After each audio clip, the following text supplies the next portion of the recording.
Welcome to Books and Besties, the virtual book fair. Share this link with others and get ready for something awesome.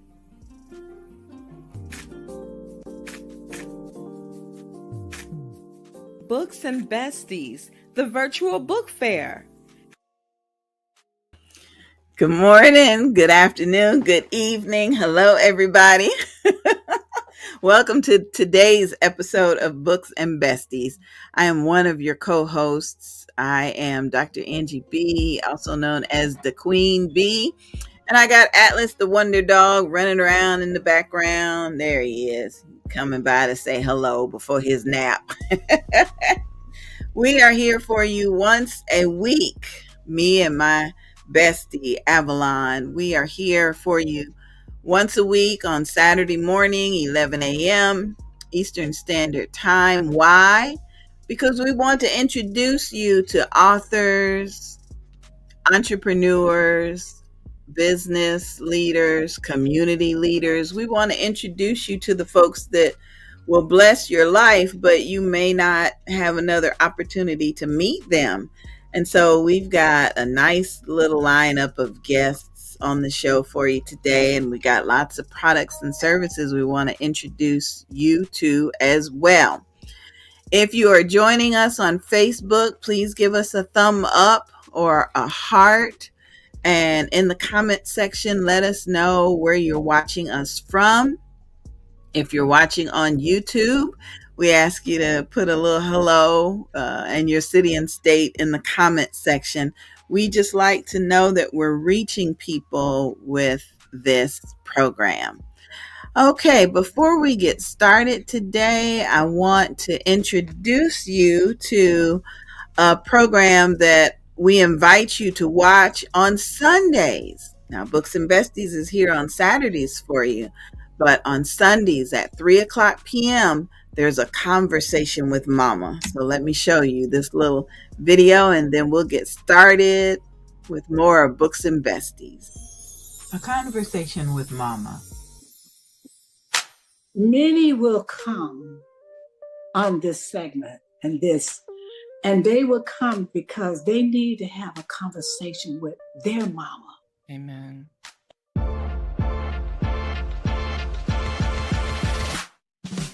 A Conversation with Mama is a series of episodes that discuss different topics that are important to you. Standing on God's Word and the Scripture as found in Proverbs 31:26. Now it's time for today's episode of A Conversation with Mama. Sundays at 3:00 p.m. Eastern Standard Time. Sundays at 3:00 Eastern Standard Time. Don't forget, A Conversation with Mama. Okay, it's time for us to get Books and Besties started for this Saturday. I'm going to bring in my bestie, author Avalon S. Brown. Hey, girl. Hey, girl. Hey, girl. How you doing? I'm good. Good. Good. God is good. God is good. I'm glad about that. I am so excited about you, Avalon. I mean, you retired, had some health challenges and overcame them, and now you cranking out books left and right. I can't keep up. Wait a minute. This one, Under Nana's Umbrella. I just love the fact. Did you say your granddaughter drew this picture? She ordered a plaque for Mother's Day. The oldest granddaughter did. That's the actual plaque that I have sitting on a shelf. Wow. I love that one. Under Nana's Umbrella. And then everybody I talk to is still wondering about the Friday Night Secret. They keep asking me. I tell them to go on Avalon's website and get a copy of that book. Yes. Find out what that Friday Night Secret is. Yep. That's fun today.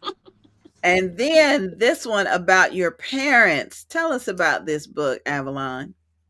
Yes, when my mother was in the nursing home, she started talking about her and daddy's journey. So they both were living on the same compound around the age of 2, and that's how they met, and they played, with the other kids. And even as a young kid, he told her that, he was gonna marry her. And she talked about how he always got on the top of a box pretending he was a preacher. He wanted to be a preacher. So, their journey, from different states, and then at last they ended up, I'm not going to tell you the middle of the story, but they end up north. And this is where they brought me at the age of 2 up north. So it's their story. And eventually he did become a bishop and founded his own church in 1964. So Wow. she told the story up until the time that he passed 93. And then the rest of the story, is from me because I end up taking care of her for the rest of her years. I moved her in with me after daddy passed. She was already in her late 70s. So she stayed with me till I couldn't take care of her no longer. And her last 5 years, she spent in a nursing home. But she had her faculties the whole time. And it was such a good thing for putting her there because she just enjoyed herself because at home, in one room. This way, Right. she was all placed because the nursing home was one level. And she passed away in her sleep at the age of 98. Oh my goodness. That That's, is beautiful. That is a beautiful story, girl. Oh my goodness. From the sandbox to marriage, faith, and ministry. I tell you, I think I'd be a little intimidated yes, yes. if a That's my man. parents on the cover. Oh, wow. That is beautiful. Beautiful, beautiful. And then you and I work together so well. We really do, getting these books and these projects out. Our next project that Avalon and I are working on together is called I've Had Wives and I've Had Friends. It's a book that's going to include stories from men writing to women to tell us how we can love you. It's an anthology for women written by the men we are trying to love. Sometimes women and men we just can't figure each other out. And so we're asking gentlemen to share their stories and their thoughts and their experiences to really try to help us women figure y'all out. Okay. I've had wives and I've had friends. It was that title was given to me by a man who calls me his friend.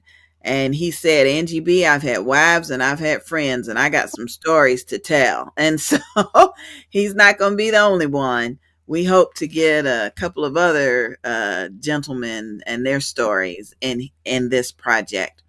So the submission fee is only $250, and you can send an email to author Avalon Brown 165 at yahoo.com, or send your information to Angie B Presents. That's BEE like a bumblebee. Angie B Presents at gmail.com. I've had wives and I've had friends. I can't wait. I can't wait to read these stories because men already think we crazy. So they gonna have to tell us what to do and what not to do so we can all get along a little bit better. Yeah, the men.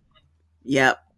Well, we've got our first comment comes in from Yvonne. She says, good morning, my two beautiful sisters. Good morning, Yvonne. Good morning. Good morning. I appreciate you.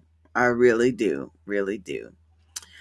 Well, if you have time, Avalon, Cecilia is here and she's going to be our next guest right after we have a quick chat with Michael D. Scott. Michael, come on in and welcome to Books and Besties, dear. Yes. Hello there. Hello there. Greetings and salutations. Absolutely. Absolutely. I want you to tell us about Your experience with super immune support and the smash tea. Well. I was introduced to super immune support 3 years ago. Wow. This is my third year, and this is the best health I've been in my entire life. Oh my goodness. August the 6th, I turned 73. Wow. And I've got energy out the roof on a daily basis. Wow. I used to have chronic arthritis and joints aching, flat feet, bad attitude, hot belly, big belly and chicken legs don't really go together at all.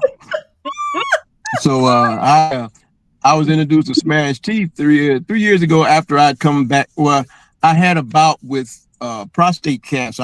This was my 5th year being a prostate cancer survivor. Oh, great. And the cancer has stayed away because I've been taking this Smash Tea and super immune support. And it gives me all this energy. I have awesome blood flow. I'm a caregiver. 5 years ago when I was diagnosed, back in 2019, I was diagnosed with what they called low-grade prostate cancer. What's low-grade prostate cancer? It's still cancer. Low grade, high grade, still cancer. Thank you. So it bothered me. And during that time, I decided to tell the VA hospital that it was in my family. I never wanted to let them know because I felt that it was very invasive the way the doctors treat us. So I finally let them know. So they wanted to do some tests. Then they told me it was low grade. So then I had to make up my mind what to do. And so all that time in 2020, when COVID was pretty strong and high, I knew I was going to do something. Had to do some serious things. My father, he lived to be 96. And he let us know that he was ready to go. So I had to go help him prepare, And then that particular year, I lost my sister as well because she didn't seem to be able to live without her. So I was pretty depressed after having to wear pull-ups. After I went ahead and had the surgery, I wanted it removed because the things that the doctor told me about going to kill all these cells and some of them might come back. Right. Come on, right. Right. I've heard that. Didn't make no sense to me. So I said, I talked to my cousin who had the surgery. He said, I agree. Let's take it out. I can live with that. Doing some research, I can live without it. Right. So after that, those 2 years were pretty rough. So when I got back to Atlanta, I wound up being a caregiver, taking care of another human being. And that was the hardest thing I ever did. God landed that job in my lap. And so for the past 3 years, I was doing that. And I know that I had to take care of myself, in order to take care of this 6'3" person, the amputee. Right. And so when I was introduced to Ernest Warren, through Smash with dfcmarket.com is where I get the products. I was floored because Smash Tea was a powder, 5 grams of powder. You mix it with hot water, hot coffee, hot tea, and drink it in the morning. And it gives you, once it gets in your system, it helps build your cells. Our immune cells, our cells change every morning, every night. And so it got in there and it started working with me tremendously. It's plant-based, Parade On. I talked to the CEO and he just talked to me. He helped make me feel really good about trying it out because we have a men's health call every Thursday night and they have the women's health call every Tuesday night. So you can get on the call, go to the link DFC, get on the link and ask any questions you want. And so I'll become more educated because Ernest educates everybody on the phone calls. Because, we need to read more of everything we put in our body. We do. Especially the older we get, because the main things that I call crack is sugar, corn syrup, high fructose. Yeah. The 1, 2, 3. That's the killer. That's what's between that all of that going into our Kool-Aid that we've been drinking all our lives, it didn't do a whole lot to help. I'm just saying. But as I started taking the smash tea, I started getting energy because there's 15 stairs in this man's house. So I was up and down the stairs all the time. The bedroom's upstairs and the kitchen's downstairs. So I was up and down the steps like crazy, and it made me feel like a little kid. I had so much energy, changed my whole mood, my whole attitude. I was thinking clearly. I could notice things that happen. It comes with instructions and things we need to stay away from. Sugar, dairy, processed food, Right. negative people. But, Yeah. But the main thing we need to do is increase our water intake, get some the vitamin D, get you some sun, do some exercises, and little things that make a lot of sense that we need to do instead of standing still. People retire and they want to stand still. Not Avalon. No, Avalon Not retired. She got like more that. books than I got teeth in my head. I mean, she. Lord have Well, I am so grateful to know you. We've been talking. She's helped me a great deal. I know nothing about what she knows, but I'm learning. I'm trying to be a sponge. Yeah. But working on things together for you. But now tell me this. You are wearing a veteran hat. Yes, ma'am. Does that belong to you or somebody else? I am a proud Vietnam era, Desert Storm era veteran. Wow. Air Force, Army National Guard since 1972. Oh, thank you for keeping us safe. Thank you for your service, Michael. Thank you. Yep. It's one of the best moves I made. Uncle Sam takes care of his little war babies. The VA hospital, that's another story, but Uncle Sam takes care of us, Wow. Well, you've got a comment from Yvonne. She said, he is an amazing young man with the power of energy. God bless Mike, and Smash Tea is a powerhouse. Oh my goodness. Mm-hmm. I have a pair of kangaroo jumping boots. I have a pair of roller skates. I do 5 miles a day. Wow. I can do 5 miles a day in this man's house. Just up and down the stairs all day. But I walk the neighborhood and I go swimming and I work out. That started in the mornings at 5 o'clock at a place called Dog Pound Athletic Club. And I try to get it in. I try my best to get it in. I'm when you feel good like this, everybody ought to feel this good at 73. Wow. I say it every day. I thank God for giving this much energy. Because I used to pop and crack, you can walk up the steps and you hear this noise. None of that noise. I'll drop down in the middle of the street and start doing push-ups and jumping jacks everywhere I go. People look at me like I'm crazy, but I mean, getting it in. I'm getting it in every chance I can because it feels good not to hurt because I remember what it felt like in pain, and I have flat feet. My flat feet and my arch support, I had to wear orthotics. My feet is not giving me any problem. I've gotten the right shoes. When you feel good, you do good. Yeah. And you want to try to do the right thing. That's the way I feel in my heart. I want to eat right. I want to eat right. I've got some pictures of me with some pants with 6 inches. I lost 6 inches in the past year. Yes, I went from 230 pounds. I'm down to 190. I've been holding on to 190 for 9 months now. Wow.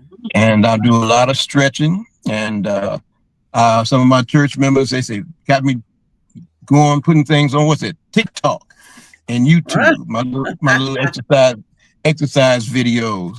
And so I'm really enjoying it. The more I do it, the better I feel. I said, today is the first day of the rest of your life. You better enjoy it like it's no tomorrow coming, So we encourage everybody to go to dfcmarket.com, dfcmarket.com, and order your Smash Tea. You said it's 5 milligrams in a no, it's 5 grams. It's a 5 gram package. You can order a 6 pack or a 10 pack. And you use the whole packet in 1 cup of tea. to get in your system. Use it with tea, coffee, or just hot water. It works really well when you have something hot, warm. Okay. It goes in your system and it gets in there and it does what it's supposed to do, repairing all your cells. Because we have been taking a lot of medications and garbage, and it clears you out. And I have to admit that second day, that bowel movement was the it made you want to do a commercial. That's all I can say. Felt like everything ugly just flushed out, and I said, yeah, you got a new attitude. You Wow. want to get in front of a mirror and just it's done something really powerful inside. So I get excited, and I sure get upset when at the times when I was running out of it. If I would run out and I knew my energy level, because I had to test myself, because after say 30 days, you don't have to take it every day. You can customize it for yourself. Okay. And that's the powder by itself. And then the super immune support capsules. They come, you get 100 milligram and 500 milligrams. The 100 milligrams are for people who don't really have many chronic problems. But the 500 milligrams, I advise you to get it because you can work it. Even if you may not, you take it according to your weight, is the amount that you take. And it's like smash tea and super immune support is like the 1-2 punch, And for circulation, I've added heart health. There's a third. I call it my trifecta. A pack of heart health. Okay. Gets that blood circulating, and it's perfect for we men who lost our libido. Okay. Oh, yes, ma'am. Yes, ma'am. Okay. That 1, 2, 3. That 1, 2, 3. You will make your woman smile. Oh my goodness. That's the next commercial right there. That is wonderful. That is wonderful. Yes, ma'am. It's changed my life. Michael, I want you to know that Chris Wilson said that Michael Scott seen me and started jumping jacks and push-ups, and I said, give me what you got. And the same day they got it. And then they said 3 punches is a combination. That's it. Hey, wow. I saw him. He was walking funny. He had on a Detroit Lions hat, and we are now become extremely close friends. He is an awesome young man. He showed me a lot. He came over rode my house on a moped. This man 6'3", riding over my house on a moped. I said, I know you feeling good. He said it took him 40 minutes to get over there. And he's 60 plus years old. Wow. Yeah. Something must be working. Something must be working. It is working. I've shared it with my church members. I've had such positive input. I'm just like a little kid, so I get extra. So I know I shouldn't be giving it away, but sometimes I can't help myself. You want to help other people. Right. I want to get them jump started. If you want to feel like crazy as I do sometimes, let's go. If you want something different, you're gonna have to try something different. Absolutely. And I don't believe in putting a price on our health like a lot of people do. Right. I get it. All right, Michael, I'm gonna put you backstage for a little bit. I hope you can still join us later on in the show. If you gotta go, I understand, but if you can stick around, because we want to hear more about the super immune support. We want to hear more about that. Okay, Avalon, do you have Cecilia's bio? Yes, I do. Ooh, wonderful. Tell me about her. Okay, growing up on Long Island with an active father and an English teaching mother, she developed a love of on and off Broadway and studied troupe. Poetry became her first passion, leading her to earn an MFA. She has to tell us what that is, from Columbia University. After she turned to teaching and professional writing, she taught at business writing at NYU Stern School of Business. She later founded a consulting business helping professionals at IBM. the Ford Foundation, Scholastic, and the Girl Scout to improve communication skills. She went on to earn her MS in journalism from Columbia, where she received the Hogan Award for Science Writing, and have since written for medical texts, health publications, and educational companies. I got to get with her. My career has included roles as acting director of public relations for the American Red Cross in Greater New York and editorial director at Select. Now she's based in New York City and upstate. She focuses on books, helping others tell their stories, writing fiction, and publishing 6 books, excuse me, of her own. Wow. Her most recent book is Girl with the Silver Hair, a Oh, dystopian novel, and was released in 2025. oh, Cecilia, welcome, welcome, welcome to Books and Besties. Thank Oh, you. it's a pleasure to have you on the show today, my dear. Thank you so much. Can you see me okay? It looks to me like my Lily. Yeah, come Yeah. closer where you were up right there. Yes, we can see you. Yes. Okay. All right. Mhm, Thank you. mhm.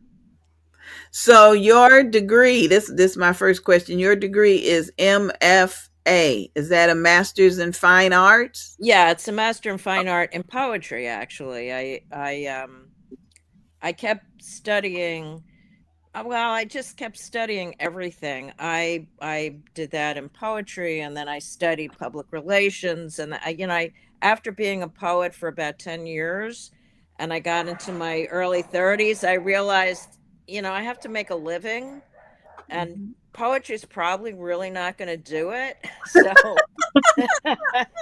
It's I nice to started have.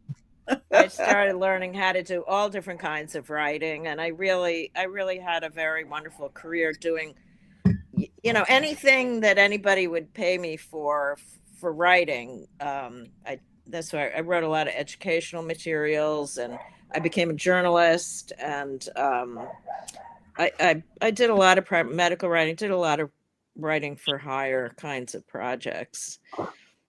But I always wanted to write fiction, so as I came later in life, I'm able to really focus on fiction. Oh, wow. That is wonderful.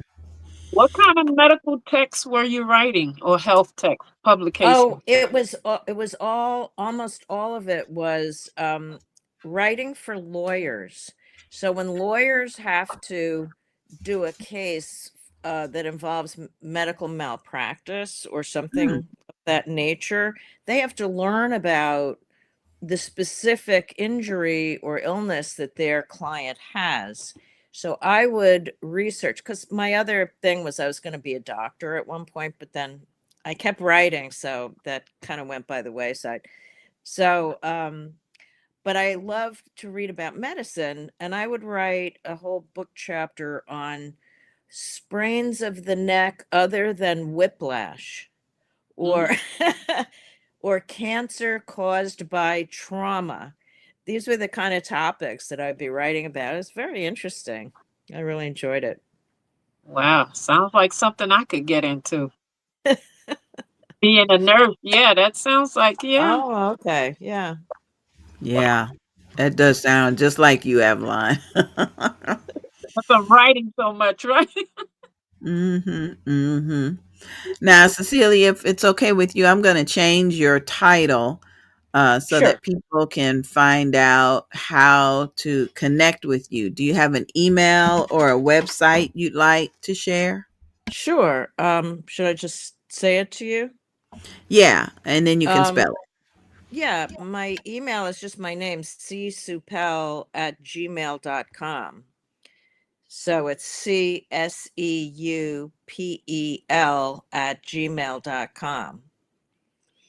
And my website is my full name, CeliaWatsonSupel.com. My maiden name is Watson, so I I got you. get that in my I um got you. yeah. Tell us about poetry. We talk to authors all the time, and generally they've written stories or novels, but it's very seldom we get poets that are with us. If somebody wanted to develop a poem, what advice would you have for them? Well, it's first you really need to sit quietly, because I think of all writing, except some kinds of very literary writing, poetry digs deep into the emotions. And Hmm. if you are, I mean, I worked with kids a lot with poetry, and if you are just a natural, when you dig down into those feeling about one specific moment, that you have a realization or you see something amazing, or sometimes you don't really even know what you're going to write about, but you just like Hmm. get down into that well inside and let words come up, and you Hmm. start writing them down, and they may not even make sense at first, but you Wow. just keep going and it resolves itself into an image or Hmm. something that you want to say. It is the kind of writing that you most need to get rid of the inner critic. Oh, Do not like impose an idea of what you should be doing on yourself as you're writing poetry. You just let the words come out. okay. And sometimes you come back and you work with it a lot. Hmm. Sometimes the way it comes out is almost just the way you want it. It's different Wow. with different kinds of poems, but Wow. I would say that's the most important thing about it, is to not restrain your or criticize yourself. And of course, So, to read other poetry. so we can't feel guilty about dishes in the sink or laundry in the tub. No, We you just have can't to be take thinking that about that. time and the okay, got it. But what I wanted to say is that I find when I've been writing fiction, like when I was writing A Girl with a Silver Hair, even though I wanted it to be an entertaining, and it's a thriller, and I wanted it to be an entertaining book, and everybody has told me it's a real page turner. At the same time, I wanted to have that sense of poetry in it. I wanted to have, when I had moments where I wanted to express the emotion of the character, then I could reach into that place where I want to describe and reach for the metaphor or the specific words that I could describe the emotions that the characters are having. And to me, that's the most wonderful experience as part of writing fiction as well. And I hope to write some more literary fiction as well, but this is very much entertainment fiction. I love science fiction. I love fantasy writing, and I always wanted to write. So why don't you write what you love? And I ended up writing the science fiction story. So, Girl with the Silver Hair is a science fiction book. Yes, it is. I have it right here.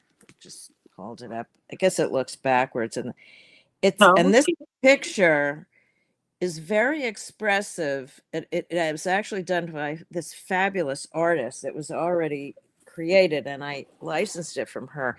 And it's very much expressive of this main character, who is a very powerful telekinetic girl who has been created, really genetically manipulated by the military, and is being used as a weapon. She's just 16 years old, and she's being used as like a military assassin, but she really wants to be a healer. She's starting to rebel against all of this. She doesn't really know what um what this is all about. What She's been kept very isolated. She has four younger brothers and sisters that she's kind of very protective of, and they all have these powers, these telekinetic powers, and they're being trained to be child soldiers.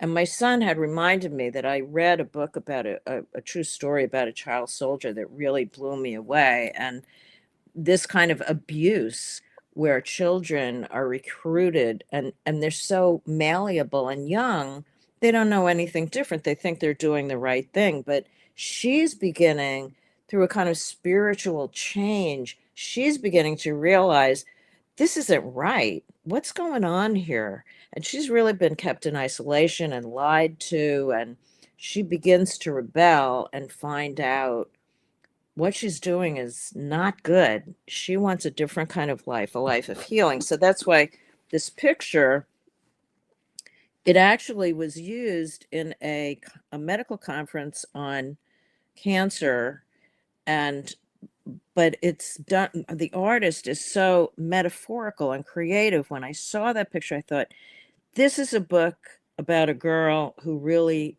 wants to be a healer and is being forced into something else. And it's about her coming of age and her getting to really understand her own self and who she wants to be and breaking free. And literally, she does run away and go out into the real world. And then she's being pursued by the government because she's very powerful and they don't want anybody to know about these kids who are experiments. And she has to try to save herself and try to save her brothers and sisters too. Oh my goodness. Wow. That's It, impressive. it amazes me how people who do fiction story come up with those kind of ideals. It's like, it just amazes I me. don't know where I don't know where it comes from. Someplace up there.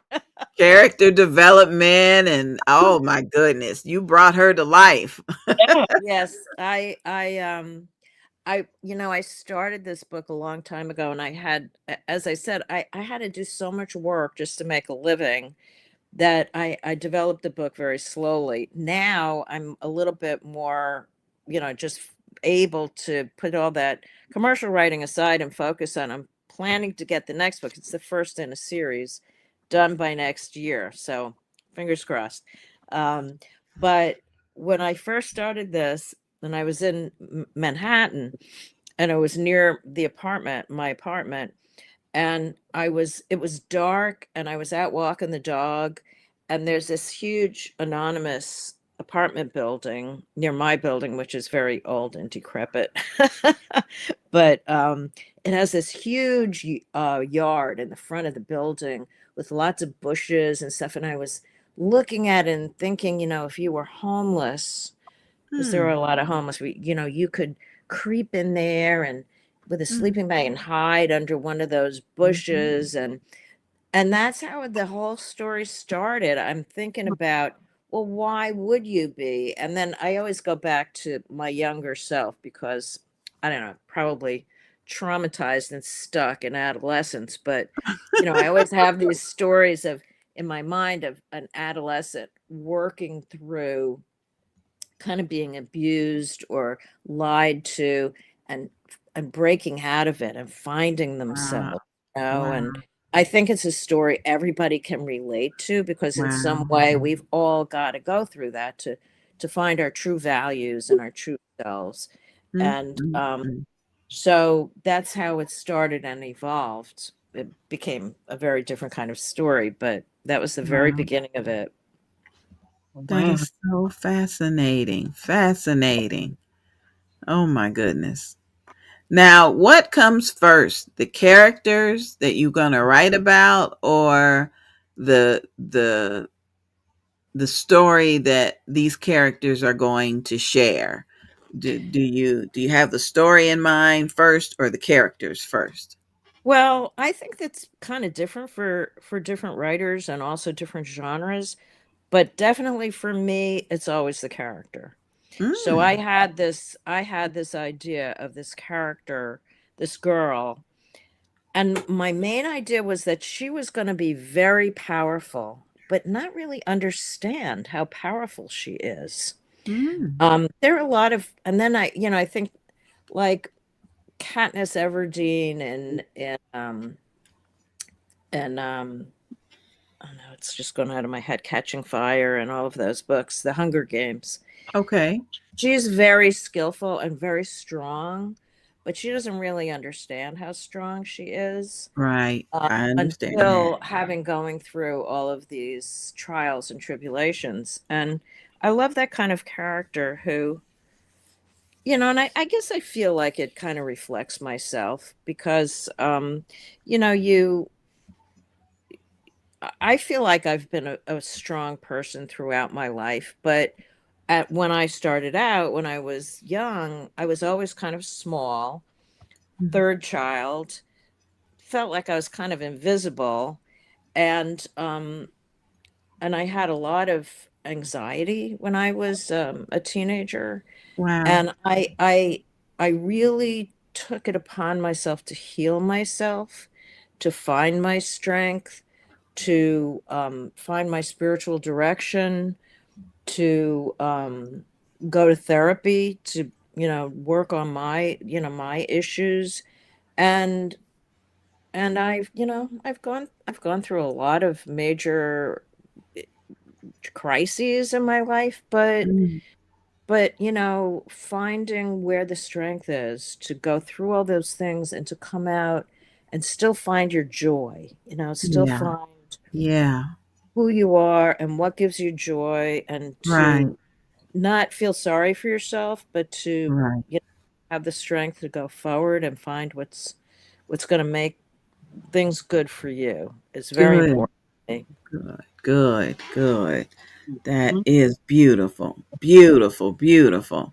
Well, let me interrupt for just a minute, Avalon. I know you've got questions, but we just got one little video that we need to play so that our sponsors know how much we appreciate them. So we'll be back with more of Books and Besties in just a bit. Eden, as intended, is an online, all natural beauty products business.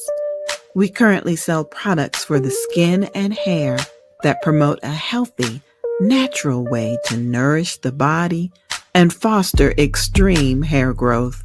At Eden as Intended, our mission is to create, promote, and sell herbal products that support the well-being of the total body with maximum results, ushering the body back to natural remedies just as it was intended. Specialized products can be made per request for more serious issues like alopecia, eczema, etc. Search for Eden as Intended. Call 904-356-3502. Eden as Intended. In a world full of noise, our stories whisper truth. Stories of faith, hope, and redemption made to uplift your spirit and stir your soul. Featuring award-winning films, Walking in the Spirit. If not for the Lord, where would I be? Delicious. And the live stage play, It Ain't Over Till God Says Over. And now, the newest film added to the streaming platform, The Signature, in collaboration with Jean Louise and James Burke. Download, rent, or stream our films at www.sisterbattenfilms.com.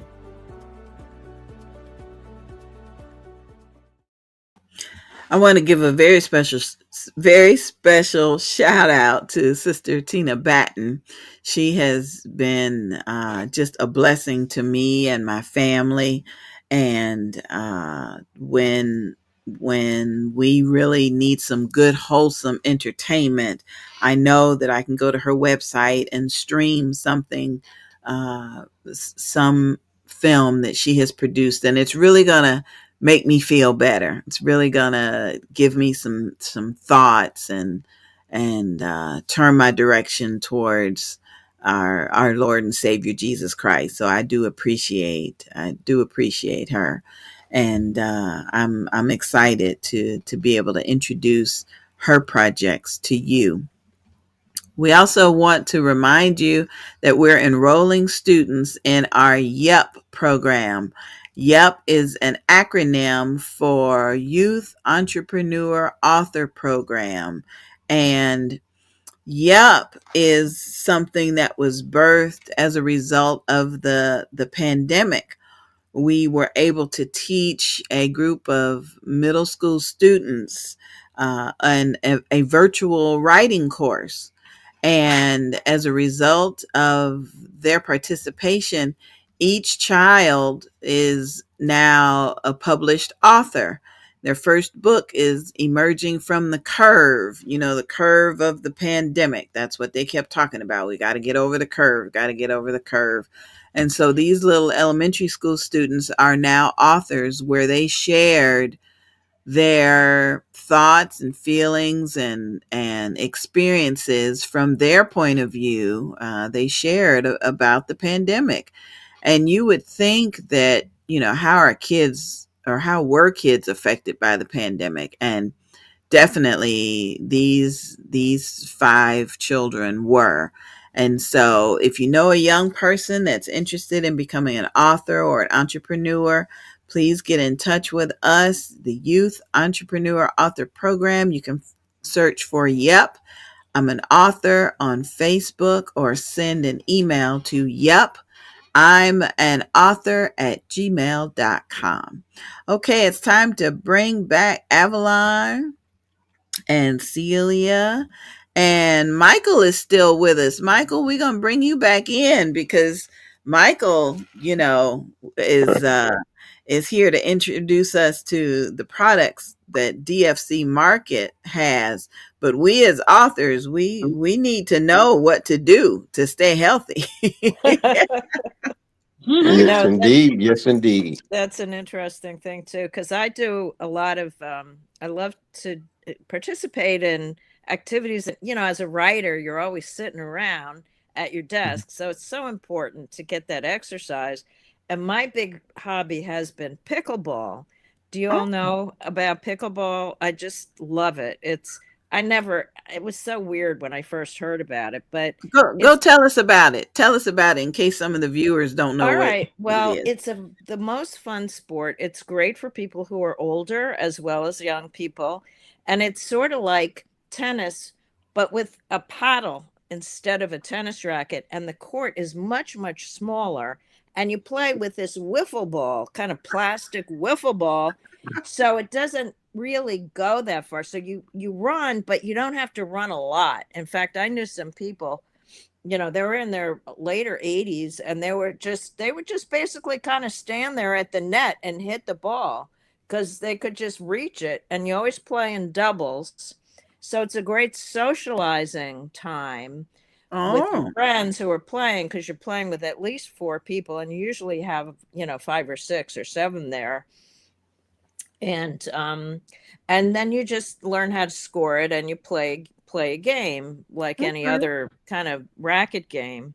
And Okay. I'm at the moment recovering. I played so much for so long. I'm recovering from my shoulder got kind of a little Mm, tired out, so I've had to take a mm. break. But that's a really wonderful sport to get into for your health.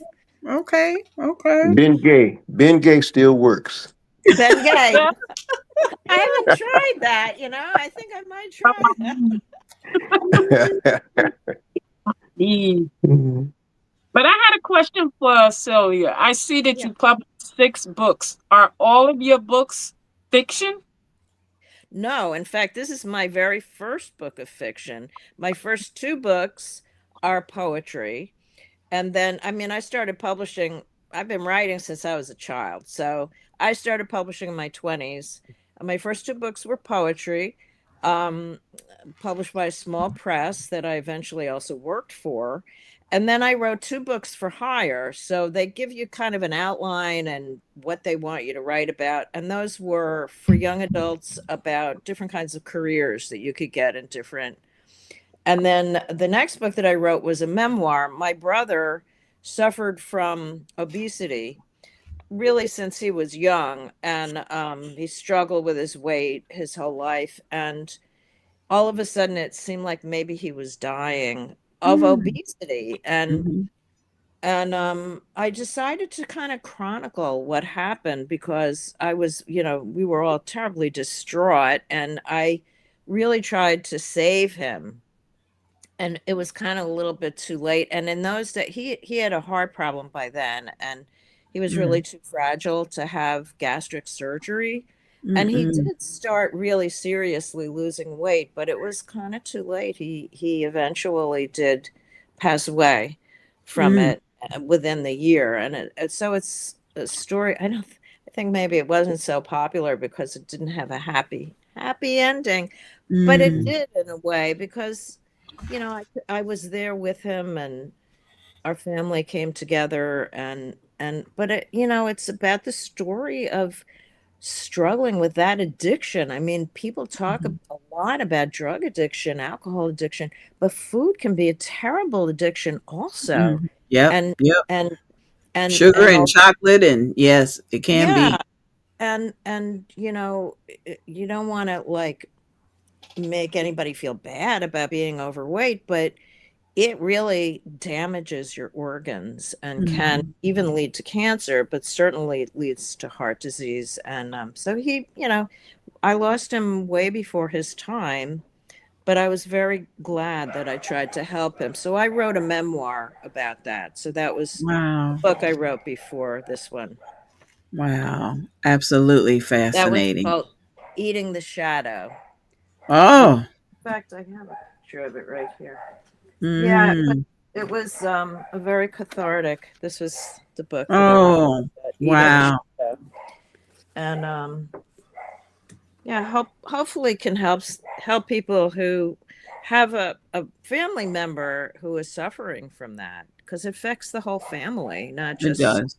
not just the person who's suffering with it. It does. It does. Definitely. Definitely. Well, Michael D. Scott is not suffering. How much weight did you say you Yeah, lost on on I your went, super? that's I exactly right. went, I came down I was been 120 to 130 pounds for the past 15, almost 20 years. Wow. And it's Wow.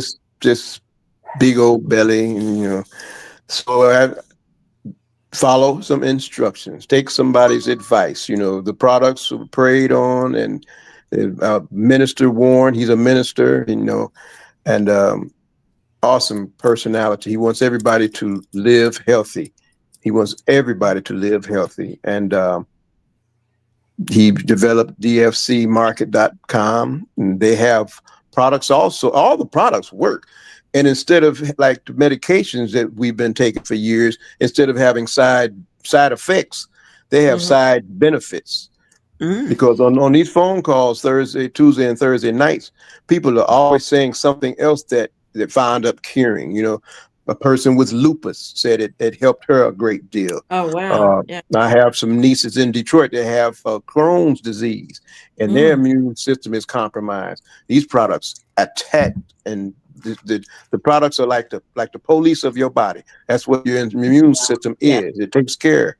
Wow. And taking that and just doing a few little things that you may not want to do. Stop drinking, leave Yeah. alcohol out of your life, and get you some sun, get some exercise, and get that in your system, and it's going to change some things.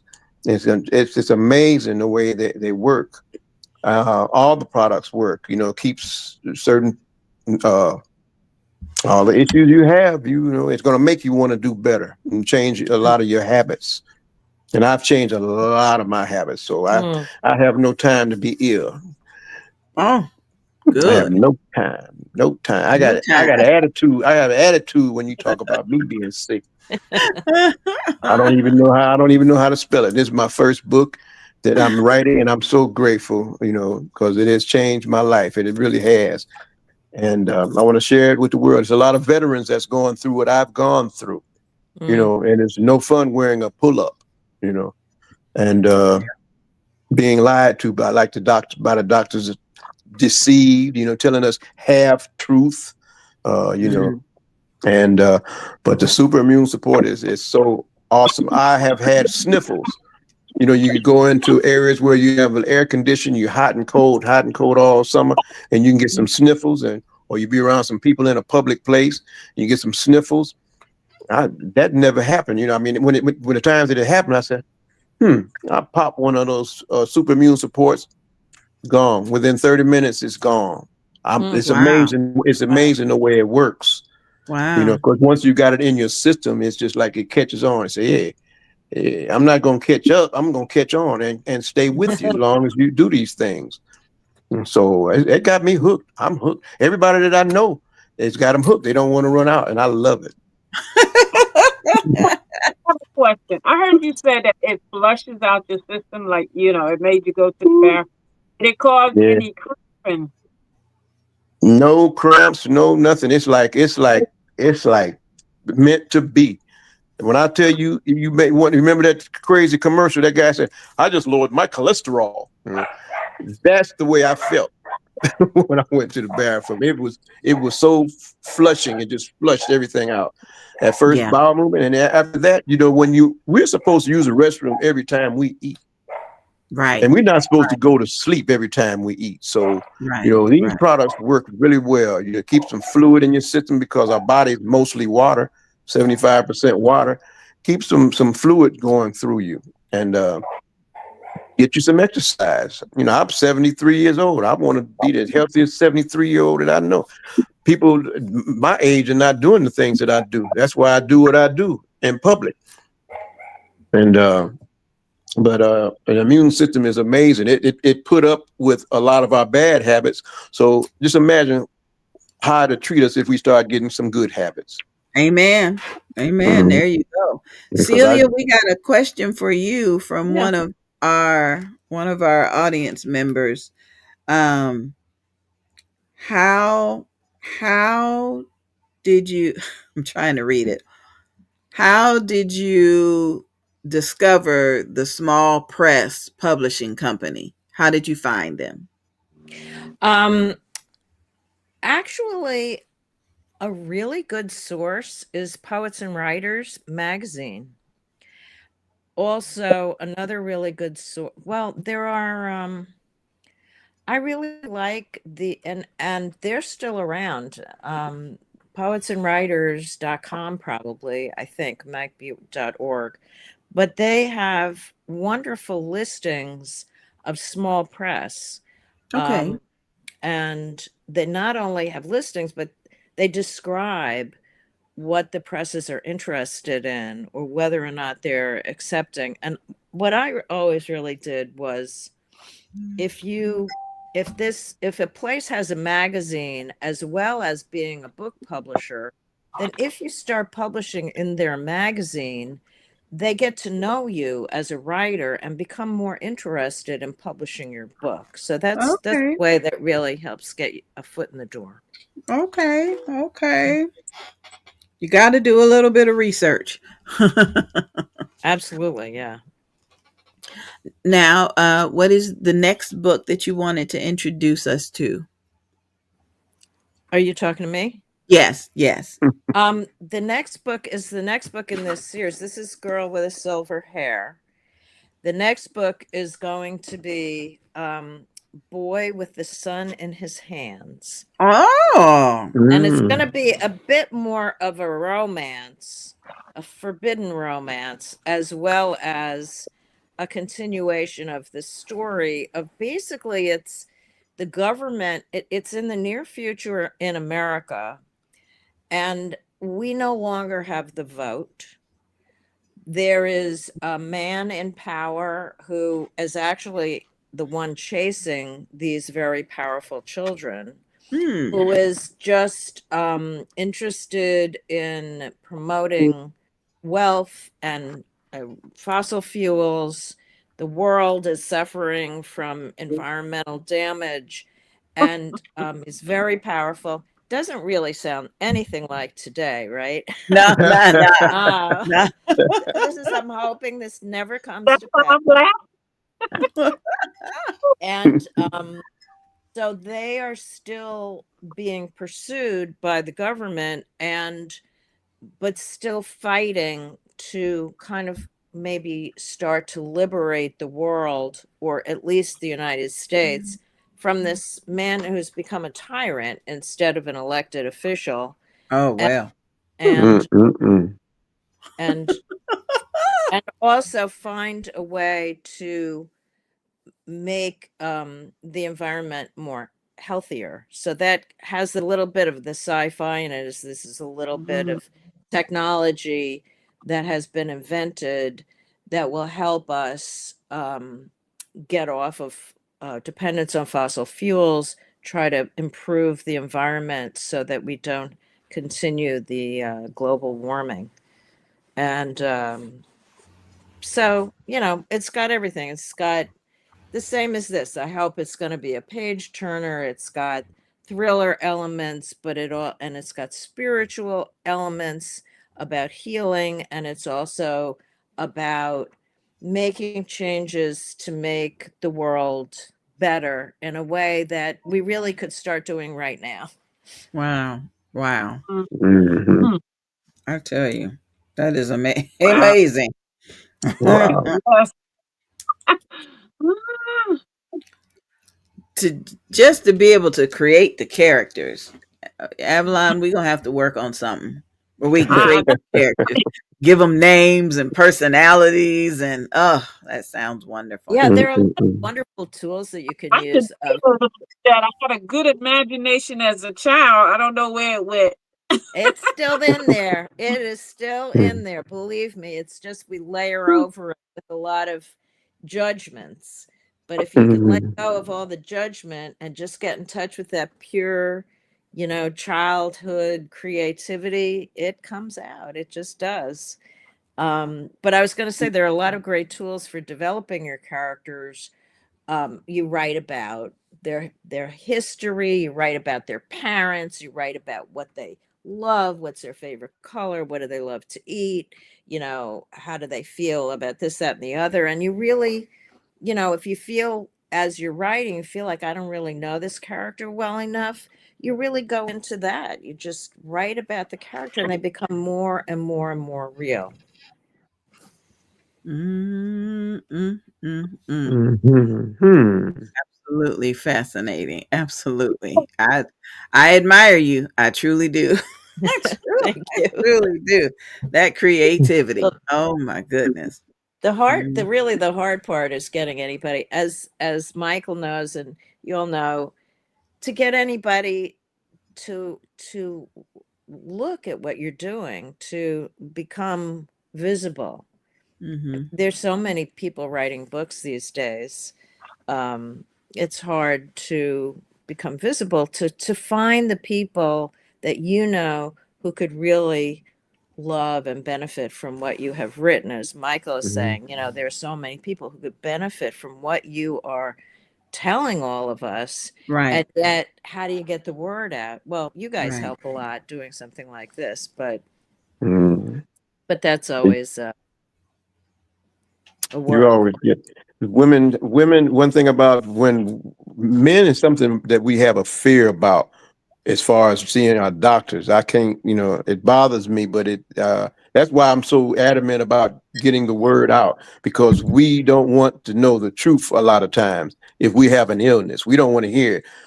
As opposed to women, like on the women's health call, you all talk about Right. everything.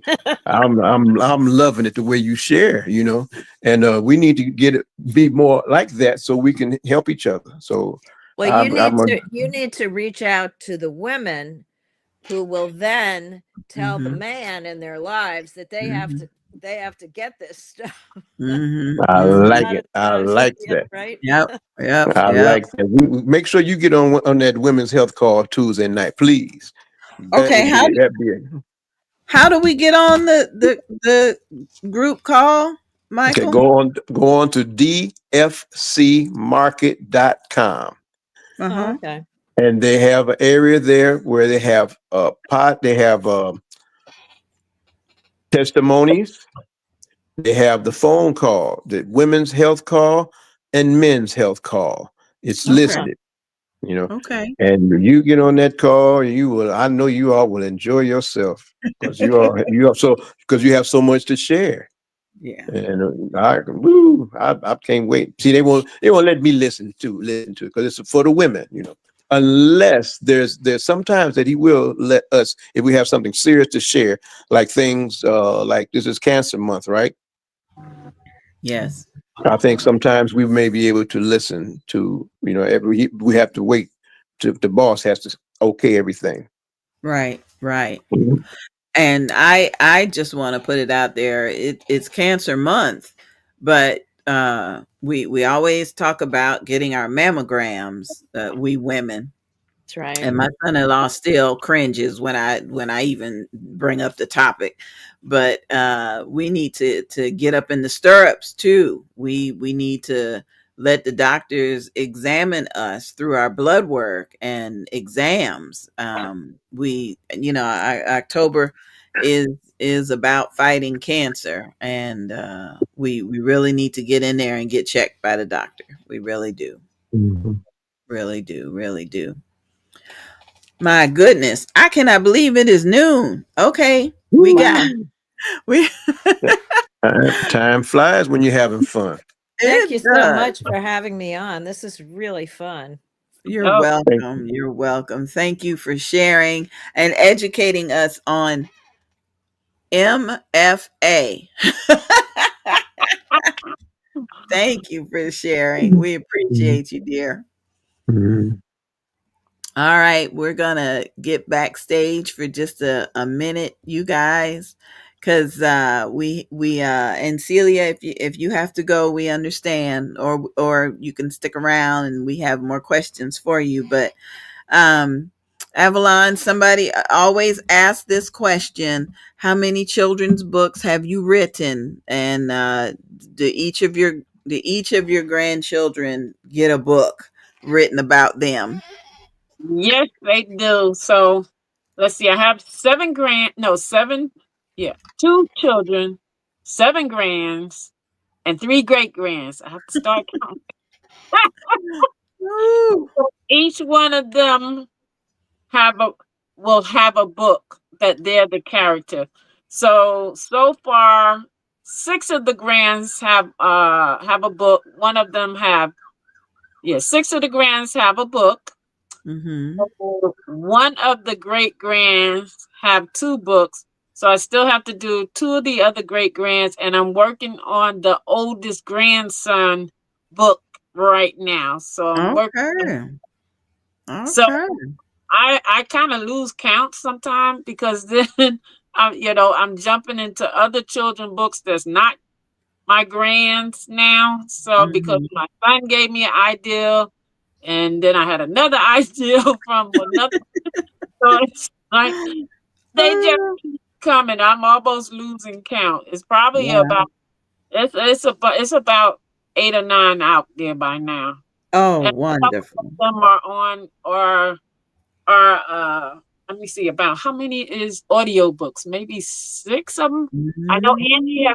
has my children's audiobooks, so quite Mhm. a few of them are out there on Audible.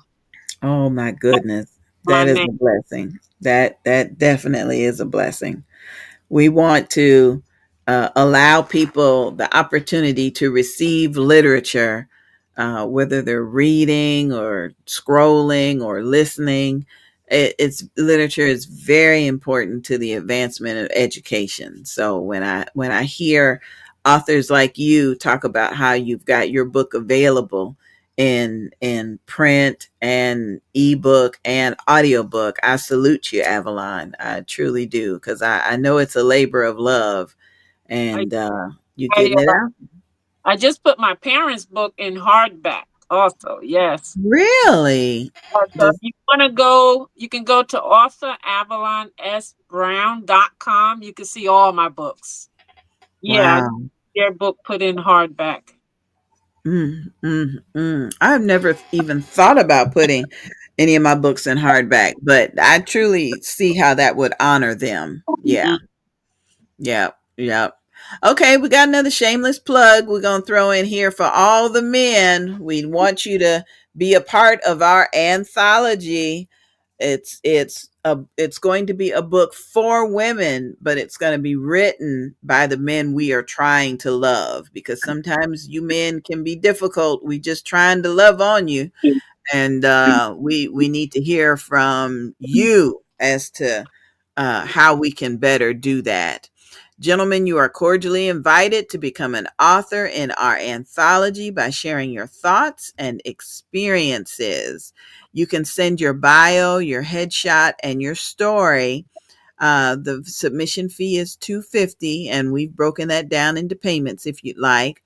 but you can send an email to author Avalon Brown 165 at yahoo.com for more information, or send your information to Angie BEE presents at gmail.com. And that's Angie BEE, Angie BEE presents with an S on the end at gmail.com.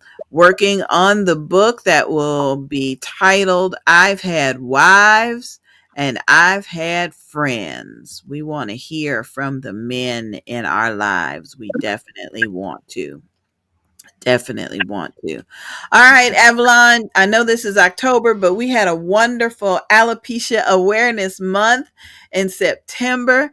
We all got together and had an all-white photo shoot, and our photographer and videographer captured just a little bit of it. So I'm going to play this 1-minute video so you can kind of see what we did with the Bold, Beautiful, and Bald Beauty Bazaar photo shoot. Right.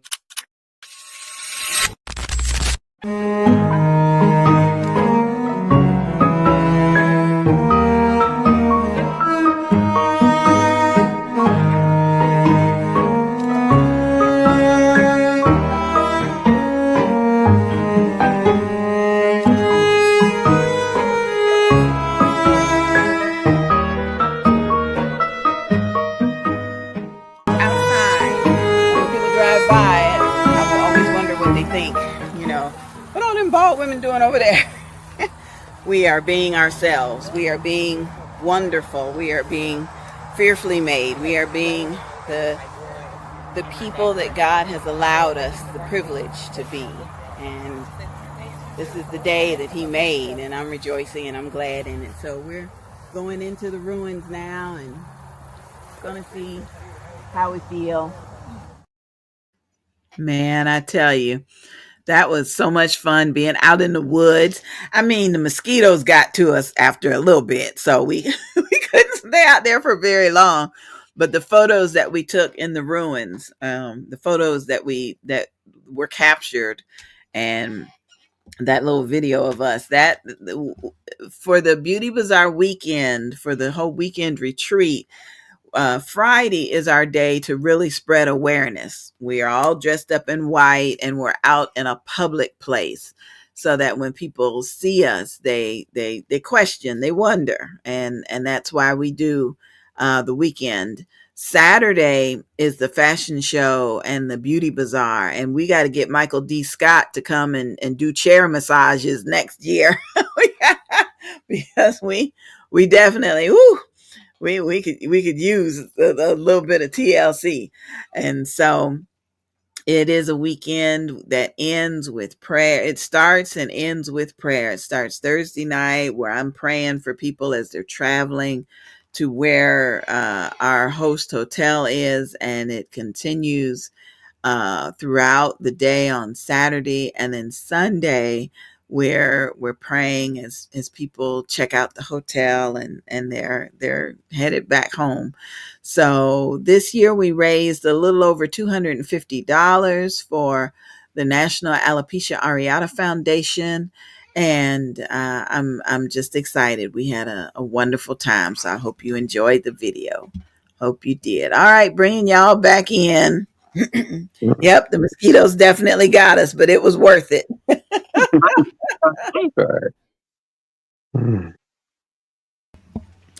So, Michael, let me ask another question that came through about the smash tea. I think we answered it, but how much is of the packet do you use in your tea or your hot water? Is one whole packet in one cup, or is it like half a packet, or how do you do it? I would suggest, to get it in your system, 8 to 10 ounces of liquid, the full pack. Full pack. I would suggest the first 5 days, it's going to make changes that you could not believe. And once you get it in there for at least 5 to 7 days, you'll be able to customize it. You may not want to take the whole pack. Okay. You'll be able to control it. because it's going to cause you to do the positive things that you need to do. And you can customize it. Like I say, when I started feeling that good, I said, well, this works well enough for me to go ahead and read that paper and follow the instructions. Yeah. Yes. It makes sense. We, and try our best to try not to put a monetary value on your health. Right. You're right. Because it's very important. That's what we do a lot, and we shortchange ourselves. And I've got friends now who have not tried it, and they're sick. I don't believe in putting stuff in. They asked me 900 questions, but then they tell me I don't feel like putting a whole lot of stuff in. I said, hey, you can lead a horse to water, but you can't make them drink. Right. But that's why I'm doing the things that I do to show. I'm a person that's always in the public, and I feel good. I do manicures, pedicures, massage therapy. At 73, I am not slowing down, and I'm not going to stop. So everybody that I've turned on to, they seem to have, a lot of people are reluctant to say, but they feel good, doing things that they don't normally do, Yeah. and most of these people are in church, so they're not gonna come in church line. but it's a joy. I've learned so much from you, Michael, and I truly appreciate it. Somebody just sent a message that said they're on DFC Market right now, looking around. So all right. Thank we you have so much. DFC cruises. We have sprays that cures COVID in your house. Spray it in your vents. Oh, it's an abundance of product. All those products work. You get on DFC and get a lot. They have beauty products as well. And women are interested in them beauty products, and they will talk about them on those Tuesday night health calls. Nice. You hear those stories? Those stories. Yeah, you know how you women share stuff. They got something for you. Yep, we women, the first evangelist. That's right. Just in the words of Mom's Mabley, I got something to tell you. You sure do. All right, Michael, I didn't want to keep you any longer. I know you've been with us over an hour, and I'm grateful for you. I really am. Thank you for having me. I enjoy this. Can't stop smiling. Oh, yep. All right. I appreciate you. And thank you so much, Michael. God bless. Thank you. Take care. God bless all of you. Super Immune Support and the Smash Tea. I finished my Smash Tea. Yep. I haven't been taking the full packet. So I was grateful that somebody asked that question because I forgot about asking it. Now I know I need to take the full packet and stay close to the bathroom. Oh my goodness. Oh my goodness. I tell you. Celia was oh, say that again. I said, sound like that would make you weak, flushing you out like that. I don't know, because when you have a colonoscopy, you got to get cleaned out, and yeah, they don't even let you eat past midnight. It always make me so weak. Wow, I got you. I am truly enjoying our conversations today. I appreciate you. And I want you to please share with everybody. You've written a couple of projects about your career in nursing. And I remember you telling us that your father said something to you about not quitting. Tell us that story again, sweetheart. Because nursing school is very rough. It was rough. I'm not gonna even paint a good picture because it was so rough. Because I think I was in almost probably in my junior year of college, and it was because each semester got harder and harder and harder. And I had went to my father. I had told my father, I don't know if I'm going to complete this because this is just too hard. And he had, he sat me down and talked to me. And I always carry those words with me. He said, never let them make you quit because that's what you want. That's what they want you to do. Right. So, Right. of course, Right. I continued and made it through. I passed the exam the first time. Matter of fact, I think we were the last class to actually have to do the 2-day paper exam.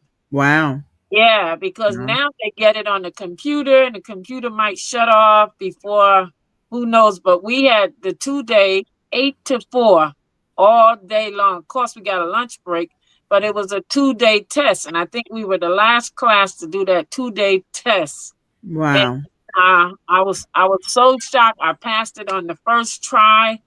And I was just glad because at the time I was an LPN. And my father, and 6 months later, after I got my license, we walk into work and they're handing all the LPNs pink slip. No What? weeks notice, anything.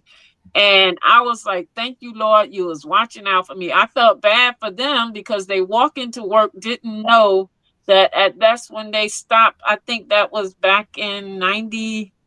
When was that? Back in 92, 3, somewhere along there when they first, they stopped having LPNs in the hospital. Oh But my I goodness. swear, and I had just passed my exam 6 months prior Wow. because I was working as an LPN during that time. You had just made it. Just made it. Yeah. Yes. Yeah. Mm-hmm. He had never, and that sentence always stick with me no matter what I go through, no matter what I went through and working. He said, never let them make you quit. So, Wow. that's why our book, that's where part of the book came from. Nursing is our passion. We can't quit. The project that we worked on. Yes. Mm-hmm. Mm-hmm. I love it. I love it.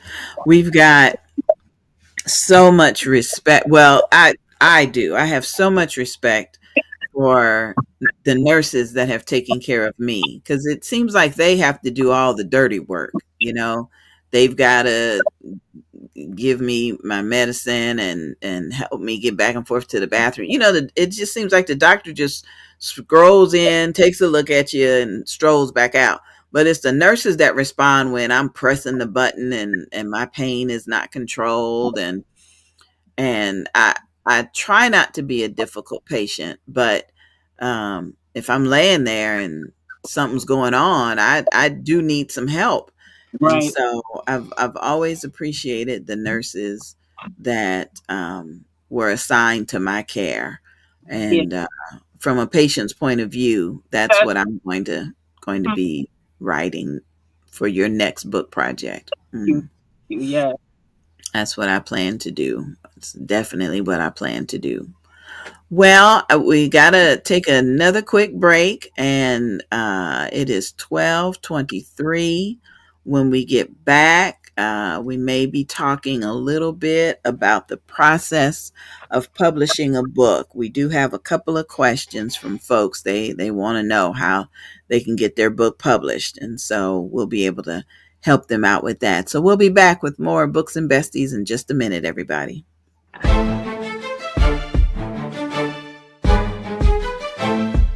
Hi, this is author Avalon S Brown. I am the visionary of this project. Recently, I've been speaking to different nurses who have been expressing and voicing their challenges and their frustration while working in the field.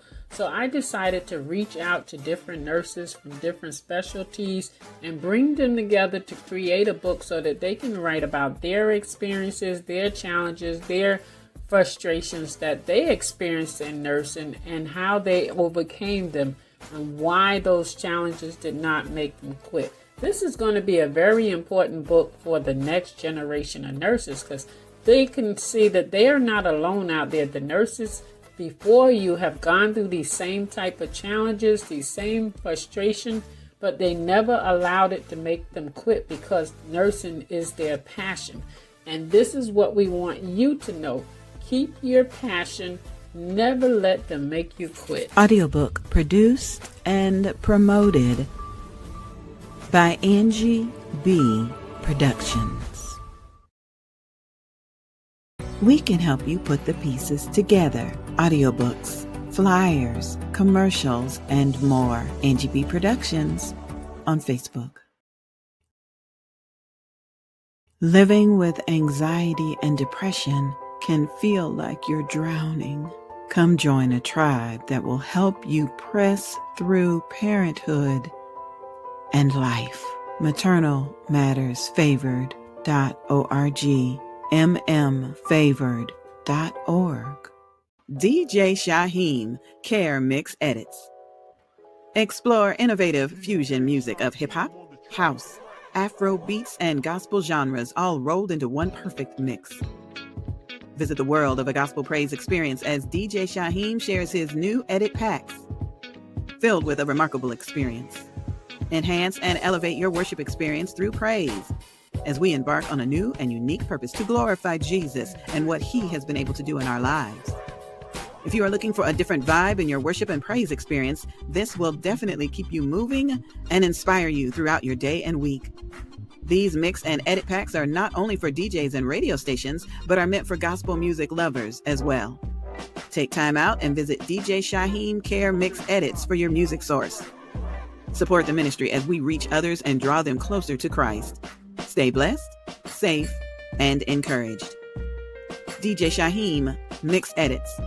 .sellfy.store. Okay, we're back with today's episode of Books and Besties. I am the Queen Bee, also known as Dr. Angie BEE, and my bestie on the show is author Avalon S. Brown. Got you back on screen. And our next guest is Dr. Michelle Dartis. She has joined us, and yep, so I'm going to give you a minute to get her bio together. But Dr. Michelle, you're sitting in the dark. If you have a light that you can put in front of your face or turn more towards the window, when the light is behind you, it puts a shadow on your face. So I know it seems like it makes sense that you got all that sun coming in the window, but it's got you sitting in the dark. So we're going to wait for her to get situated. And Avalon, we got questions about self-publishing and how a person can get through the publishing process. So I know we work together with helping people get their books published, but what do you think is one challenge that authors have when they're trying to get their book situated? What's the hardest part of it? In the beginning, my hardest part was finding out how to get it published. Mm-hmm. But now I actually sat down and read all the instructions in Amazon to figure out how to publish my own book, because they have a section in Amazon Direct Kindle. Go under tools. They have a section there with all the instructions. And I actually sat down and went through each and every one of those instructions to find out how to do my own book, because I was being charged so much, almost $3,000 by publishing companies. And then when I met an author that told me that I could do my own publishing on Amazon, that's what I did. I went in and I read all the instructions, followed all the instructions. They also have templates to help you with the formatting, with your book cover. And I sat down and read all of that and figured out how to publish my own book. So now I can even, help others learn how to go into Amazon and do the same thing I did. That's perfect. That's perfect. And for those folks that really don't want to go through that process of reading and learning and understanding, you can contact Avalon and I, and we will help you. We'll tell you how to get your ISBN, how to get your barcode. We'll help you to be sure you have enough words written in your book. There are limitations. You got to have about 10,000 words. And when you tell a new author that 10,000 words might as well be 10 million if you haven't started writing, or you're not sure where to finish your story, you definitely want to do that. working with Avalon, and I will get your book cover designed for you, and the editing process. Editing is just so important. I love that Avalon edits with Grammarly. Um, we also have a member of our team that is their degree is in English, and they specialize in the editing that helps your story to flow.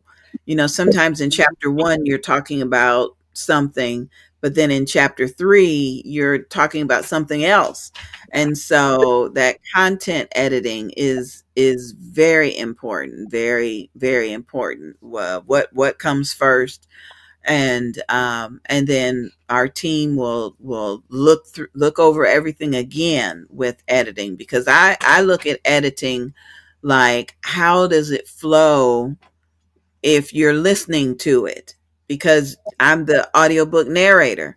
And so if it's difficult for me to run it through, then it may need a comma or a question mark, or it may be a run-on sentence.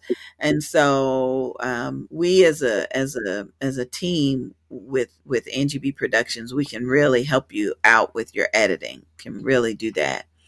So after your book cover and your editing, it's got to be formatted. And Avalon is the best at getting a book formatted so that it can then be printed. Sometimes we don't even think about that. We're just typing our stories, but it's got to be formatted into a size 6 inches by 9 inches. You got to have your paragraphs set up so they're not cut off halfway through. Formatting, I think, is the most valuable thing that you bring, Avalon, you bring to our partnership, because formatting so that the book flows well. It's so important. So important. And thanks for the comment, Yvonne. She said that was very informative. Thank you. Thank you, Yvonne, for checking in on Facebook. Okay, Avalon, can you tell us about Dr. Michelle Dartis? Can you tell Yeah, us? Thanks.